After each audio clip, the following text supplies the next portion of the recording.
Hi, I'm Jason Inman. And I'm Ashley Victoria Robinson. And we're here to review Supergirl, Season 3, Episode 18, Shelter from the Storm. And you might need a shelter from the storm if you haven't seen this episode, because we're going to talk about spoilers. When Rain starts hurting Ruby, Supergirl and Alex work together to keep her safe. All right, we're going to work our way through the episode, starting out with the good, then going to the bad, and then suffering through the quite god-awful. Okay, we're going to start right out the gate. I actually liked this cold open of Supergirl. Many of these CW TV shows, I think, do a really bad job with cold opens. If you don't know what cold open is, television, it's the first section of the television episode. It's the idea that it's supposed to excite you into watching the rest of the episode so you won't click away during the commercials. Rain attacking Jimmy and Lena, I thought, was a great cold open. What'd you think? I did not think it was a good cold open. Well, why? I really didn't need a morning after scene with Rain and Jimmy looking like he drank a lot the night before and hadn't slept while Lena blissfully snoozed away. And I certainly didn't need another callback to Guardian, like, why does he have his shield there? Why is Rain attacking them? Why not just have Rain attack Ruby or Supergirl and, like, get to the point of the episode? I just thought... Because she doesn't know where Ruby or Supergirl is? I didn't enjoy it. I thought it was a waste of a cold open. It wouldn't have made me watch the rest of the episode if I didn't have to. Well, I will say that I thought it was one of the better cold opens of the season because Supergirl at this point has been doing cold opens of karaoke night. Yeah, no, it's... Do. Supergirl. I mean, how does that make you watch the episode? It's a better one for the season, but for me personally, I didn't necessarily find it compelling. So do you have something good in this episode? I do, but you brought that up and I didn't think it was good. I think all the Martian scenes are good. Every time we get anything with the Martian Manhunter and Father Martian Manhunter, I am on board for it. Carl Lumley really plays the hell out of this part. I think it's Lumley. Is it Lumley? Lumley. I think there's a B in there. We don't know. He's great, and watching the deterioration of his Martian Alzheimer's has been really sad, but then to see just how bad it's gotten in this episode. He also mentioned the Eradicator in this episode. Which was very interesting. Also, as a fan of the Cafe Mocha, I enjoyed the convoluted explanation of that at the beginning, but to me... Their relationship, John and Marin County? I don't remember his name. I just call him Martian Dad Hunter. Their relationship is the real heart of this season, even though it's supposed to be Ruby and Sam. And we got a lot of them, so I enjoyed watching them. I really enjoyed in this episode as well, Brainiac and Wynn, their little scene, and Brainiac talking... Science bros? Yeah, him talking about that I've judged you, Wynn, as a 1.42 intellect. I'm a 12th, by the way. You're 1.42. I thought that was very funny. Also, I like the idea that he was like, every time traveler loves to say Back to the Future. I thought that was a clever gag. Because it's not a good joke. Like no. Every time travel story does it. Yeah. So calling it out, it's not... Flash should actually take a note from this because Flash likes to make these lame jokes as well, and calling it out and referencing that it's a nice wink to the audience. Maybe not the most clever, makes that moment fun, and then justifies the silly choice. And I even enjoyed the idea that he gives him dirt from the 31st century. We later find out it's a bug, of course, but I like that Brainy did an algorithm to figure out that Wynn either collected like something or dirt, and he went with dirt. Baseball cards and dirt. I thought that was very funny, very brainy, and Brainy tries to kiss him. He's like, shall we embrace? And goes like this. This might be, in my opinion, my favorite Brainiac scene of the entire season. I also appreciated that when he said embrace, he went to kiss him, because embrace is from the French word embrasser, which is to kiss. Yeah. It's only become hug in like American culture. So I was like, look, Brainy's being really smart about it. Let's talk about, there's a brief line that Mon-El says in this episode when the Legion are leaving. He says, I'm going to see John in 1,000 years. Now, in comic books, John does live to the 31st century. He actually lives beyond the 31st century. Do you think that's a nice little call out to that? That's what I took that. It as. I definitely did. I also thought there was a great call out. They mentioned a Legionnaire in stasis named Chameleon. Yeah. And Chameleon Boy is a classic Legionnaire. He doesn't, in the blurry outline, he doesn't look anything like Chameleon Boy, but just that nod I thought was really fun. I also really like Lex's invisible secret mansion. Yeah. Because that's a very supervillain thing. So I thought that was a nice little smart thing that Lex just has a cloaking device for his house so that Superman can't find him. Yeah. I also really liked their weird busybody housekeeper. I did not like her. She's on my bad. I wish they'd named her Mercy. I thought there was an opportunity with that character to drop another Easter egg. And I thought even though most of the scenes... Or Otis. Nice little sure, reference great. Superman 1. Some Mrs. sort of Otis, whatever. Mrs. Otis would have been nice. Couldn't have been Miss Tessmacher, but it would have been fine. I also thought, even though I thought all the scenes that took place in the mansion were garbage, I thought Alex looked awesome throughout this episode, and she was mostly in the mansion. Yeah. That maid is actually in my my bad. You know what I thought was the best scene in the whole episode? No.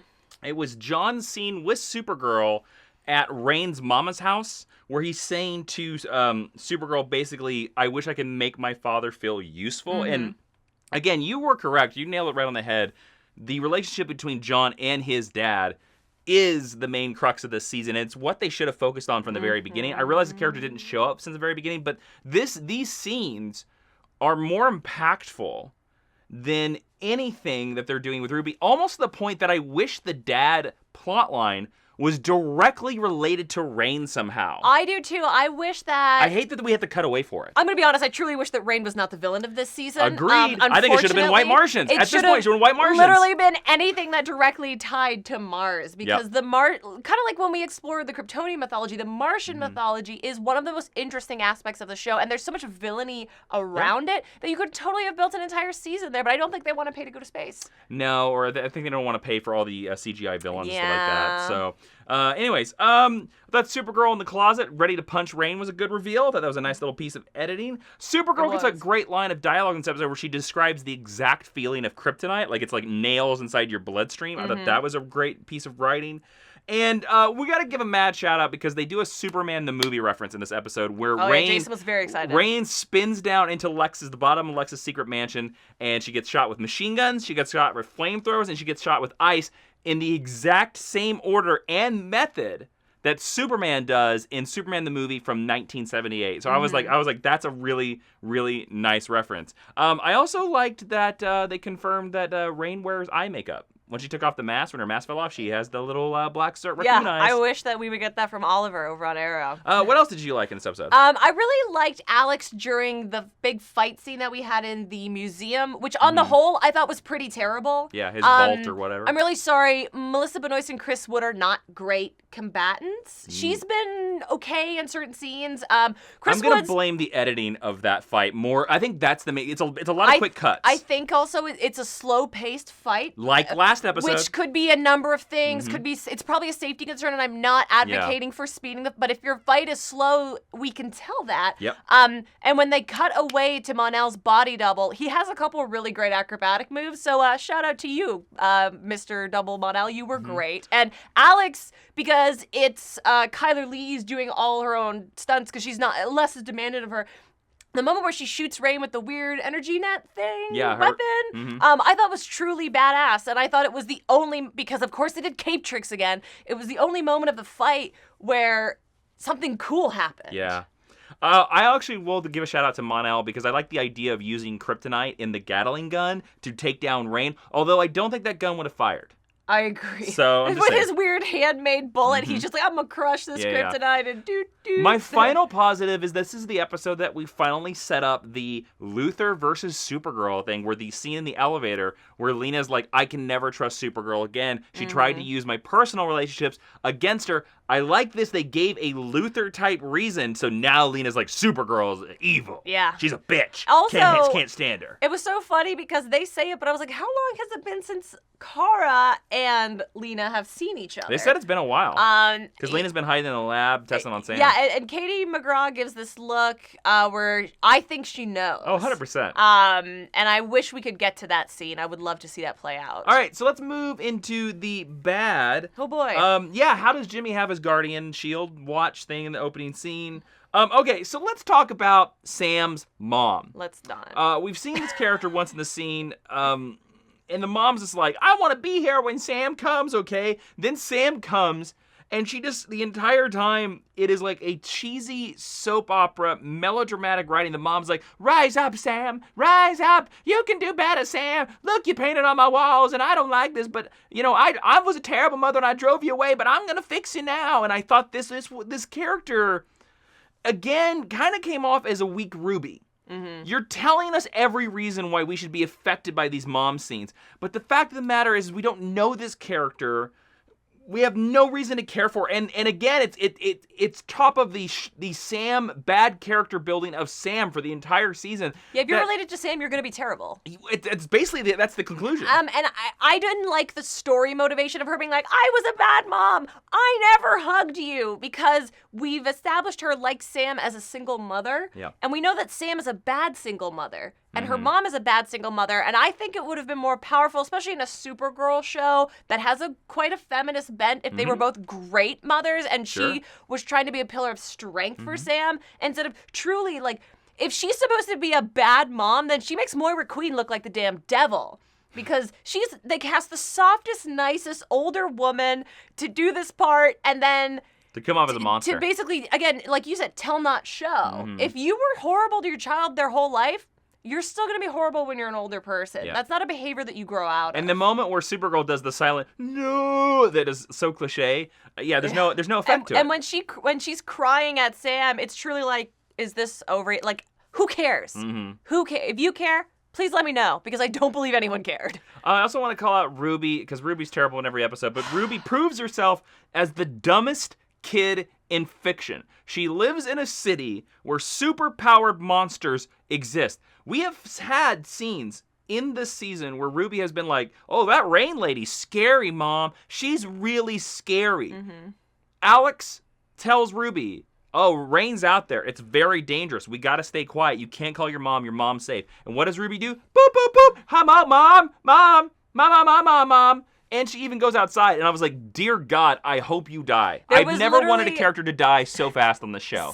Rain says, Ruby Arias must die, and I was like, yes, get to it. Yep. And she doesn't die. Yeah. Very disappointing. I also want to talk about Mon-El holding the kryptonite. Mon-El, you get a big detractor on me. I gave you a plus for the kryptonite Gatling gun, but you had the kryptonite in a case, and Rain just slaps it out of your hand? She's kryptonite weak. You're Daxamite strong. She shouldn't have been able to slap that out of your hand. We were this close to having Mon-El go away forever. Yep. And then, kind of like Sam's mom, we get this dumb reason where he's like, I'm going back to the past. Well, Mon-El's not going to stick around. Mon-El won't be. I guarantee you, Mon-El won't exist past this season. Go away, Mon-El. And then we had this big Cape Tricks thing again. And stop it. Cape Tricks are dumb. They're so dumb. I'm sorry, they don't work in live action. Let's go straight into the rating. Ashley, based on a scale of 1 to 5, what do you give this episode? This episode was not good. It did pretty much nothing to forward. At least in last week's mess of an episode, we forwarded the plot. Well, the only Rain got some more powers. We got rid of that, so we're pushing towards. Like we had more We have no development going on here. Nothing. Okay. What happened that's gonna pay off later? I mean, I think a lot of it is the Lena Supergirl stuff. Okay, so the subplot B got a little bit of character development. But it's your rating, don't let me affect you. Might pay off by the end of the season. Again, it's spinning wheels. It's introducing a character who doesn't matter. It's not killing a character who could have been in... If they killed Ruby in episode 18, think about how impactful the end would be. Because Sam is going to become Sam again. I hate to say it. I don't think they're going to kill Ruby. I know they're not, but they should kill Ruby. Mon-El doesn't leave, and the fight is terrible. So to me, aside from the Martian subplot C, there's very little good here. So I'll give it a 2. Because Alex's wardrobe was great. Okay. How about you? I liked this episode a lot more than last week's episode. Like, the little Superman the movie bits, Lex's secret mansion I thought was cool. Carl Lumbly actually helping I thought was neat. Yeah, I agree with you. The biggest problems in this episode are Ruby's mom. Ruby's mom also Ruby's grandma, and Ruby. That whole beat, and basically Rain. It's always Rain. Rain is the biggest problem with this episode, because I kind of thought everything else really worked. I thought even the Legion's goodbye sort of worked, even though they kind of like left off of camera. I think we're going to learn that they didn't leave, actually. But I'll give this a 3. I enjoyed it. It had enough comic book beats in it for me to enjoy it. And like I said, I liked it a lot more than last week's episode of wandering around a forest in the dark. So get down in the comments, tell us what you thought about this episode. While you're down there, click subscribe. And for more exclusive geeky content, check out patreon.com/Jawiin. Come be a super friend and join us in the Hall of Justice. We'll see you next time for another review, Super Friends.